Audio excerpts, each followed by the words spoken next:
सध्याच्या राजकीय घडामोडींवर सत्ताधारी आणि विरोधक एकमेकांवर आरोप प्रत्यारोप करत आहे। काँग्रेस प्रदेशाध्यक्ष हर्षवर्धन सपकाळ यांनी सत्ताधारी नेत्यांवर आणि सध्याच्या राजकीय घडामोडींवर निशाणा साधत खरपूस समाचार घेतला।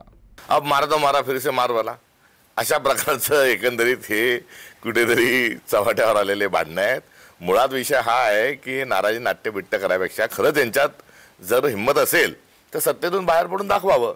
मात्र सत्तेशिवाय हे राहू शकत नाही, रमू शकत नाही। तेव्हा कोणी काहीही कितीही केलं तरी हे सत्तेत चिटकून राहतील एवढं मात्र निश्चित। हे सगळेजण सत्तेसाठी एकत्र आलेले, यांच्याजवळ कोणता विचार नाही, केवळ पॉवर हंगर म्हणजे सत्ता पाहिजे, कशी कुठूनही किती पण पाहिजे, कसंही करा पण जमवा आमचं, या भूमिकेतून हे सर्व एकत्र आलेले आहेत। यांच्याजवळ संविधानिक मूल्य नाही, यांच्याजवळ कुठल्याही प्रकारचा विचार नाही आणि भ्रष्टाचार हा एकीकडे त्यांच्या मुळाशी ध्वस्तादार आहे तर दुसरीकडे अहंकार हा त्यांचा कळस आहे आणि त्यातून एकत्र आलेले आहे। त्यामुळे गँग ऑफ ट्रिपल इंजिन सरकार आहे आणि यांच्यातलं जे टोळी युद्ध आहे हे 1 वर्षापूर्वी सुरू झालेलं आहे।